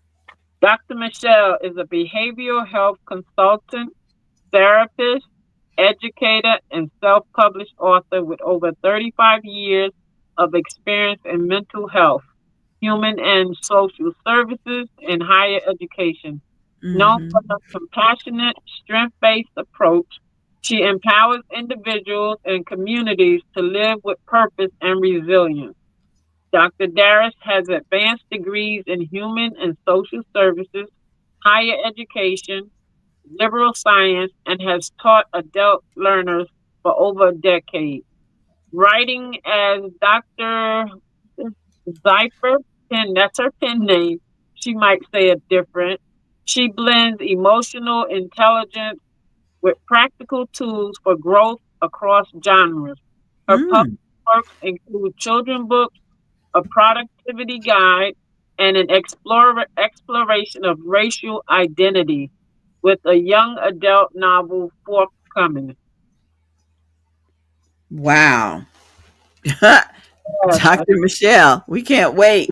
yes, Thank you. Thank you. Thank you. Thank you Thank you for for having me. joining us. Hmm. Thank you. Welcome to Books and Besties, Doc. I Thank you. appreciate you. So, why did you decide to start writing books, Dr. Michelle? It had been a passion since I was a kid. I Mm. can remember being as young as 6, 7, 8, and I used to write on everything. I would write on my sheets. I would write on furniture. Carve my name and stuff. And my mother, and I'll never forget it. She's not with us anymore, but I'll never forget. She used to say sometimes that if you be still enough, Michelle will write on you, and that was far from the truth. She used to say that all the time because she always found me writing on something, and I kept a diary slash journal for starting at about age 10, and I wrote in it every day. I was very dedicated up until about age 35, and I still have all of them too. Wow. So it had always been just something innate in me that I had this yearning to to, write and talk to the world and that kind of medium. Wow. Mhm. Wow. And my first published piece was an article about being a teenage mom. I had my daughter the night before I turned 18. So her birthday is December 18th and mine's the 19th. And she is my only child to this day. She's 38 years old now. And that was published in our local newspaper, Indianapolis News, in Nice. 97. Nice, nice. Well, I know Avalon's got questions for you, but I want you to adjust your camera just a little bit. If you can pull it down. See what Okay. Yep, keep going. Keep going. More? Yep, a little bit more. Because okay. That's good. That's good. Okay, Avalon, I'm gonna step out the way. Go ahead, sweetie. What made you want to go into mental health? When I first started looking at school, colleges, I ended up never taking the SATs. I was supposed to, and then different things happened where I just never went. And so I knew I wanted to go to school. And so I ended up starting at our local college, community college called Ivy Tech. And because you didn't have to have your SATs to go there. And I chose human services. I thought about it, what field I wanted to go into. I thought about psychology and all these different things, but human services is the one that stood out the most to me because I know I wanted to help people. So that's what got me started. And so from there, I ended up getting my social work degree, undergrad, in 2004. And all along, I was still working already in the field at different, nonprofits here in town. And then having to pay for it on my own too, because my parents didn't have the money, there for me to help me pay for school. So at Ivy Tech, I got the Pell Grant. So because I qualified as a single mom. So that's how I didn't have to pay to go there. But starting my bachelor's, I had to get student loans. And then from there, what did I do next? My next degree was, I wanted to go to grad school, but, I didn't want to pay for it or take out more loans. So I chose just to keep working. And then the opportunity came along to go to library school, believe it or not. Here in my state of Indiana, they were looking for people of color to attend library school at Indiana University, or what was known back then, Indiana University, Purdue University at Indianapolis, IUPUI. And so I was like, well, and it was a free ride, full scholarship, monthly stipend, all that. And I was like, well, I never pictured myself being a librarian, but I do want to go to grad school. Yes. And if they're going to pay for it, I'll do it. I love school. I love libraries. I love to read. So all that was already there too. So I got in that program and I really enjoyed it. It was something different, obviously a step away from social services. But it gave me some opportunities to go travel. I went, like, for example, there was a place we got to go to a conference at Princeton. So things like that I had to do back then. And we're talking, the mid 2010, 2009, 2010. And they had like 4 cohorts for this program. But unfortunately, the agreement was for us to stay in the state of Indiana for at least 2 years post-graduation and to work as a librarian. However, there weren't enough positions to be had. So they had to release us from that so people could, find, jobs elsewhere outside of Indiana. And that wasn't a possibility for me because I was my father's caretaker at the time. Oh. There was no way I could leave, and try to find a position someplace else. I did still try to find something, but, I would go to interviews and was told, yeah, you have your MLS degree, master's in library science, but you don't have, the professional experience. Oh, wow. I need that. Yeah. And so I was like, and I was thinking back up, okay, what am I going to do now? And so I ended up understanding that I really enjoyed being on campus, just the atmosphere, being there with students and the professors. I said, well, let me see about a position, just on campus, a degree, and all that. So I ended up looking to programs and I chose another, graduate program. This time it was online, Walden. And I chose to pursue a degree in student services. And so I did that program. And, and I finished that one in 2013. But it's still, I just kept running into the issue of me having a degree, but I didn't have the professional experience. So again, I just kept working, obviously, and but I always wanted to get my PhD. That had been on my to-do list for, 20 years. But again, the cost scared me. Mhm. So I put it off for a long time. And then, now plus I wanted to be the first in my family to get my master's, which I was. I had 9 kids. My parents had children when they came together. Then they had 4 together. I'm the first of that 4. And then, so I just said, you know what? But then my father, he was in nursing homes for a while, and then he asked to come back home. I figured out a way to get him back home. And so, I had him home in the house the way they raised their family. Their 6 kids. And, I said, well, I got dad here. I have services set up for him, home care services.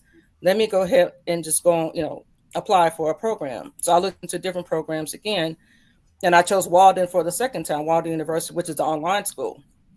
And it decided to say, well, I might as well stick with mostly what I know, which is social services. That's why my degree is in,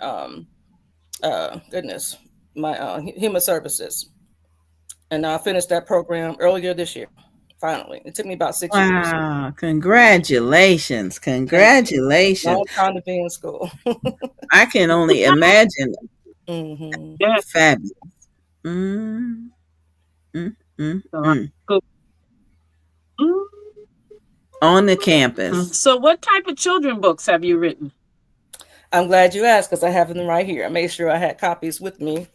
So this one is called Omi's Famous Chili and Magical Music Mix. It's based Oh, on interaction with my grandbaby. Her name is Trinity. So long story short, I was cooking in the kitchen and I had an old school song I was playing on my phone. I had it down low because I didn't think she would be interested in hearing it. She was 6 at the time, but she heard it. It's about the All American Rejects, and I forget the name of the song. It's called It Ends Tonight. So I oh. was listening to that song and she heard it. So she came running into the kitchen. She's like, "What are you listening to?" And I was like, "You hear that?" She's like, "Yeah, I want to hear it. Turn it up, turn it up." And she fell in love with it. And then she kept asking to hear different songs. And, well, let me hear another one. Let me hear another one. No, I want to hear your music. And so that's what led me to write that story. And this is actually the first. It's going to be a series. This is the first of the series about Omi and her grandbaby. Mainly. Oh. So that's how that story came about. And Oh. then the next one, this is the one that you mentioned about racial identity. I know it's kind of hard to see. There you Oh go. no, that's perfect. Yeah, this Identity is and self-esteem. Yes. and that's my grandbaby right there. That's a real depiction of her. So the Mm. idea behind this book, okay, based on her again, we were at the grocery store and we were walking out the grocery store, and all of a sudden, and again, she was 6 at the time, and she said to me, just out the blue, "I wish I was white." And Mm, I was like, mm, "Huh?" mm, mm, mm. Yeah, she did. And I was like, "What would make you say that, Trinity?" And Yeah, she's like, she shrugged her shoulders, didn't even know. obviously not really understanding the ramifications of saying something like that. Because at Mhm, 6, I wasn't thinking about anything like that. And I never wished I was white ever in my life. So, of course, that really bothered me. mhm, And I went home and I told her mom about it, my daughter, and I went on social media because I was just my mom was just reeling, I'm like, why would a 6-year-old say that? But I thought about it, it's the everything really that we know this world we live in, the social media platforms, TV, movies, everything, how it goes in these, in the 21st century. So, and then I also got online, did a little research, and I realized, or I found out that she's definitely not the only one who has made a right, comment like that to her family members. So I was just right. like, that was pretty devastating. So that's what made me Mhm. write this book. And so I'll show you some of the pages. Oh, beautiful. Yeah, those are my uncles. So Wow. I feature family members in this book. Not only do I talk about just loving yourself as you are, and that you were made in God's image, but I use my family members, some of them, to show how everybody has their own kind of achievements. Right, I right. had uncles that were in the service. So was my father. He was in the service as well. And then I knew my grandfather, my mom's dad. His name was Herbert Hawkins. And so I Mm. knew that he had a gas station here at one time back in like the 40s, 50s. Wow. But my grandmother and my mom, they really never talked about him because of the way he was killed. He was actually ran off the road by a white man. Mm. Mm. Yeah, back in 57.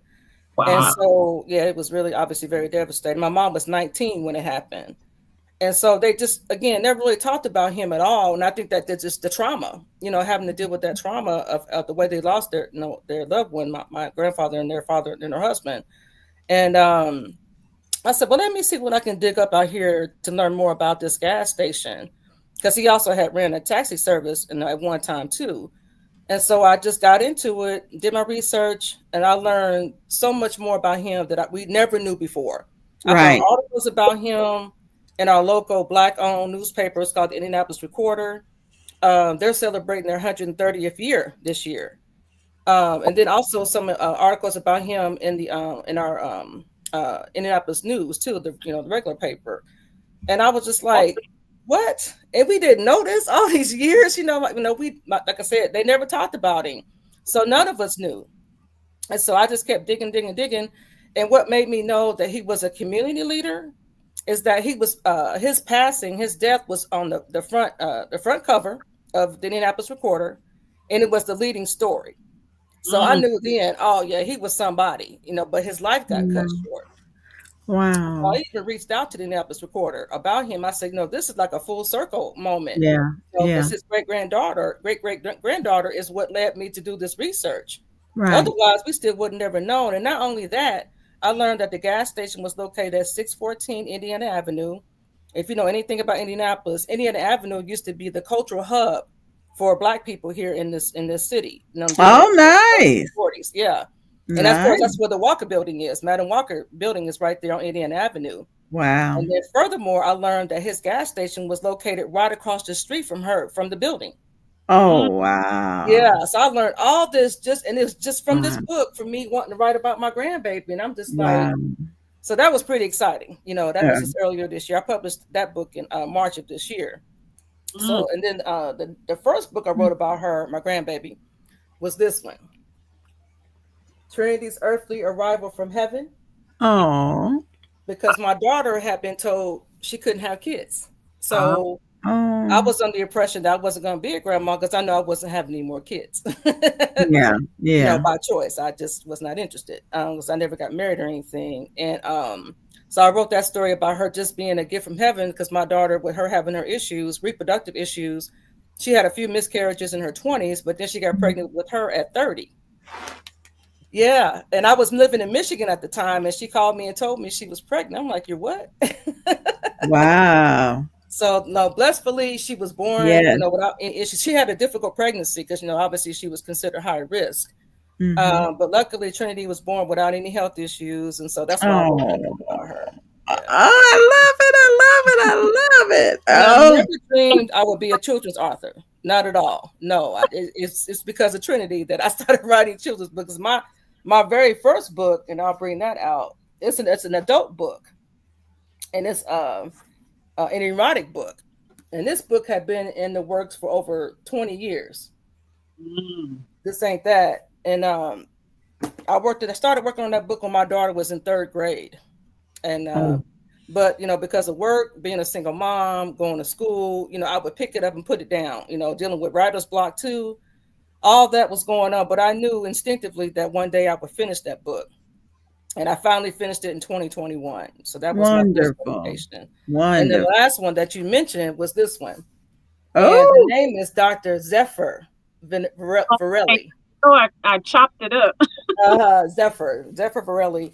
I wrote this book, and I chose to use a pen name because it's a different genre. It's about self-help, productivity, a how-to book. So it's about just anybody could use it. Doesn't matter if you're a student, professional, or just someone who wants to get back on the right path or whatever. You might be trying to lose weight, write a book yourself, start a business, whatever it is. It's just about making sure that you're productive. And it gives you it's a quick. Obviously, it's not very long. It's 10 chapters, so it just kind of gives you steps about how to get going, to stay on task. And stuff like that. And I have each chapter starts with a quote from a different author or somebody, some kind of or actress or something like that. So just motivation. That's what it's about. And then at the end of each chapter, there's a lesson, a review lesson, and also journaling page for you to write your notes on. So, and that's what Nice. inspired me to write that book, just because I'm someone who obviously has spent many years in school, and just having the gumption to stay motivated, because to have that many degrees and to be in school for basically 30 years, that's a long time. Practically my daughter's whole life I've been in school. So now, because like I said, she's 38 now. So and like I said, the big one though was getting that PhD. And I wanted to be the first in my family to do so. That was very important to me. Oh, tell me, I'm gonna change your display. Tell me, how can people reach you? Would you like to share a website or an email that I can? Yeah, I can leave my email. I'm in the middle of having to update my website, so I'm basically going to start all over again. But my email is all lowercase. It's leaveamarkpress@gmail.com. gmail.com. Okay. I got you on the screen. Thank you. Gotcha. Okay, it is 12:51. I just have one more quick little video I want to introduce to each and every one of you, and then we'll be back with more of Books and Besties and Dr. Michelle. We'll be right back.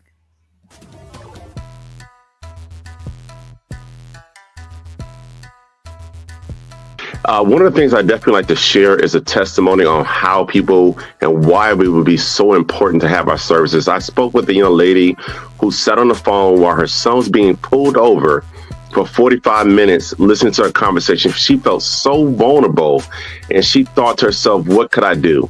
Well, if her son would have had these services, instead of being on the phone with his mom, he could have been on the phone with an attorney to help that traffic stop go from 45 minutes down to probably about 5 or 10 minutes or less. Right. And then the other part of why you want to have our services is that we had a small business owner who got our plan, but he didn't get a plan to protect all his businesses. And he ended up in a $30,000 lawsuit. Had he had our services, that lawsuit would have been covered. That's why it's so important to have that. And then finally, on a personal standpoint, we had a member that actually was able to use our services when a alarm company would not honor their agreement. He decided he wanted to cancel, and instead of him just canceling and getting all his money back, they wanted to charge him 2 months of service when he never opened the box. They wanted to charge him an $800 cancellation fee, but because he had these services, the attorney wiped that all out. He didn't have to deal with any of that, and that was all covered by his plan. These are don't want to stress. You want to do like myself. I've had this service for going on 20 years, and you want that stress reliever and not feel vulnerable. Come talk to me again, Terrell Duckworth with Legal Shield. Thank you so much, and you have a blessed day.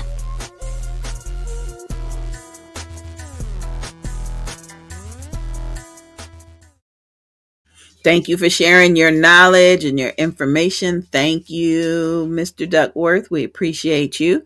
Shout out to Atlas the Wonder Dog running around in the back of our studio today. I appreciate him for keeping me company. All right, Avalon, let's get back to Dr. Michelle, because I am fascinated. Both of you have written books inspired by your grandchildren, and that's a wonderful thing. Wonderful thing. Dr. Michelle? Yes. Oh, I got it. One of my grandchildren who I have a book, I haven't put the book out yet. Her name is Trinity also. Oh, okay. How old is your Trinity? 5. Oh, okay. That is wonderful. Tell us about Leave a Mark Press. What exactly? Let me just establish that. Yeah, my own self publishing company. Well, when I first my first book, I went back and forth about trying to submit it to different publishers, but I knew by then it was so much so easy for you to self-publish. So I just like, what, I don't want to wait. I don't want to wait, for someone to say yay or nay. And so I had waited 25 years to get my first book published or finally out to the masses, because just all the stuff I went through to get it done.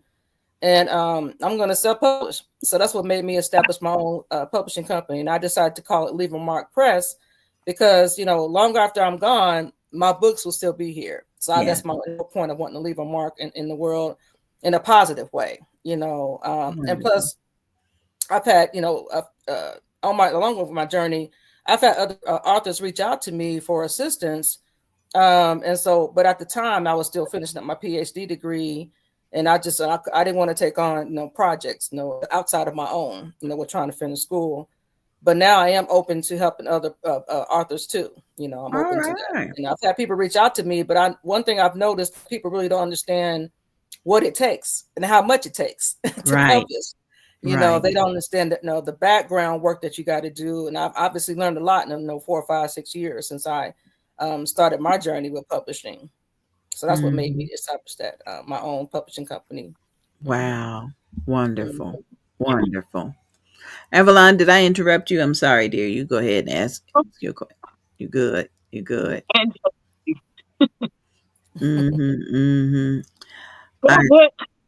would like to ask the productivity guide. What is that about?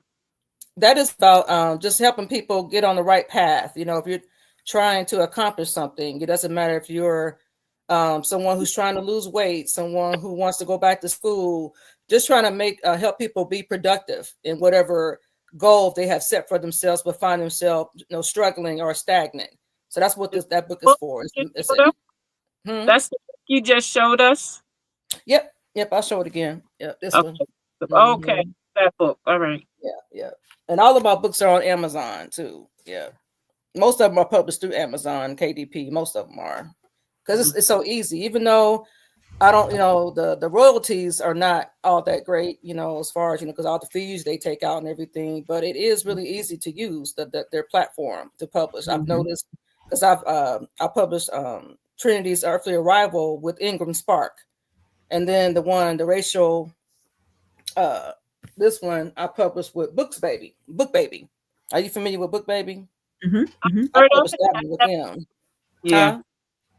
I heard of it. I've never used it. Yeah. And one thing I did learn about Book Baby, though, is that they have you purchase 30 or 35 books up front. That's quite a few books. I didn't realize that, when I was going through the process, not until the very end. I'm like, I got to get that many books up front. So you can imagine how much money that is. That's a lot of money up front, along with their other fees. That's why I was like, well, I don't see myself publishing with them again. At least no time soon. So other people have told me about all those.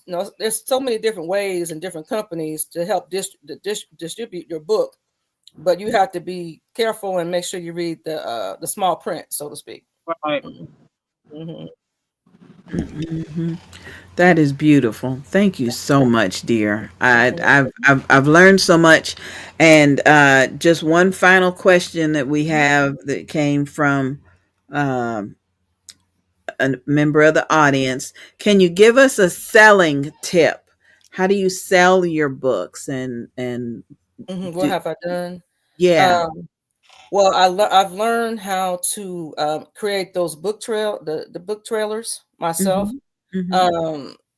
Looking into it, trying to get other people, to possibly pay them. They want a lot of money. So I'm like, well, you know what? Let me just take the time and look into it myself and learn that process. And so I use Canva.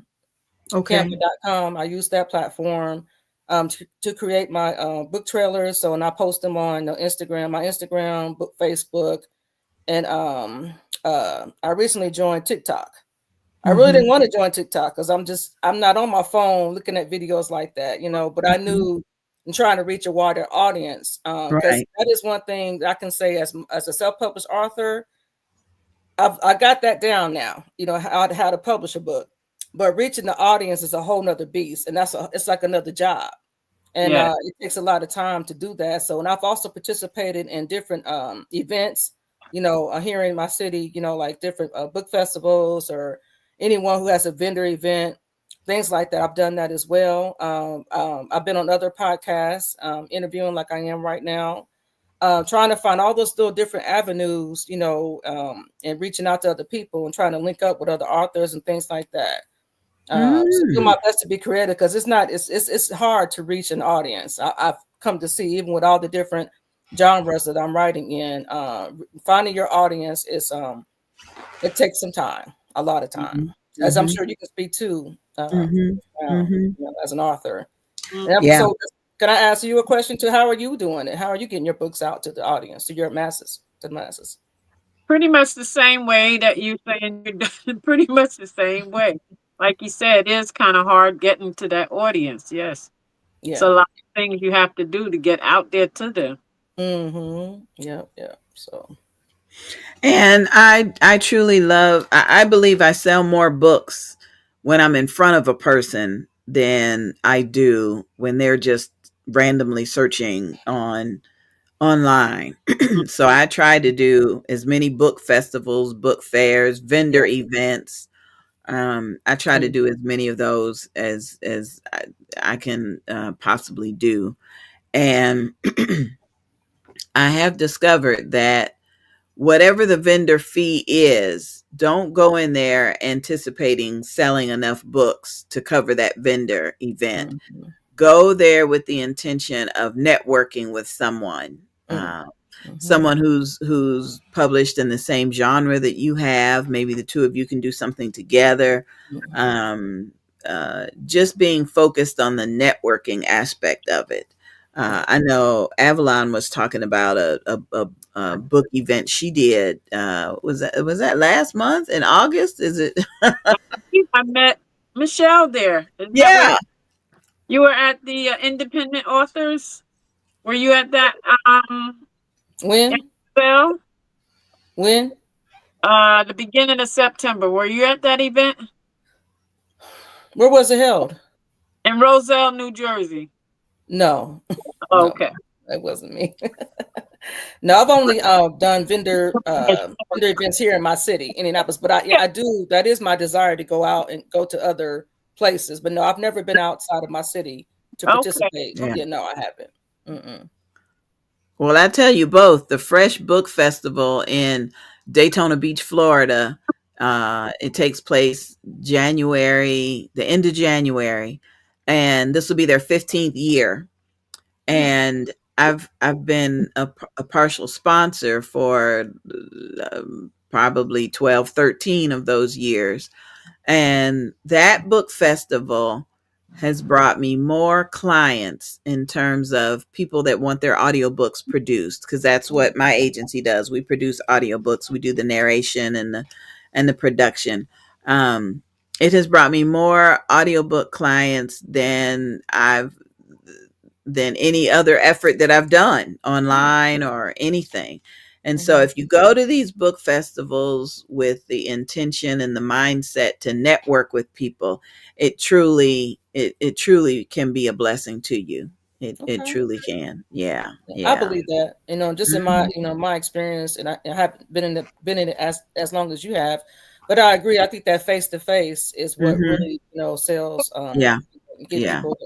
They want to see you. They want to know who you are. Know your background, and why you wrote the book, and all why you wrote the book. Right. Exactly. Right. So they can talk to you face to face more easily. Right. I agree with that. Yep. Yep. Well, thank you so much for being our guest today, Dr. Michelle. I appreciate you. Everybody go send an email to leaveamarkpress@gmail.com. Let her know that you saw her on the show today, and get a copy of one of her books. I plan to do so myself. Thanks, Dr. Michelle. Thank you. Have a good afternoon, y'all. You too. Bye-bye, dear. Avalon, we are at the end of the show. Can you believe it? Oh, wow, this was great. The time just flew by.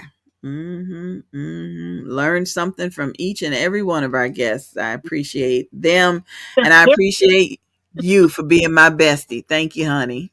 You too. You too. All right, everybody. If it's the Lord's will, we'll be back on another Saturday with another episode of Books and Besties. Have a good day, everybody. Bye-bye. Bye-bye.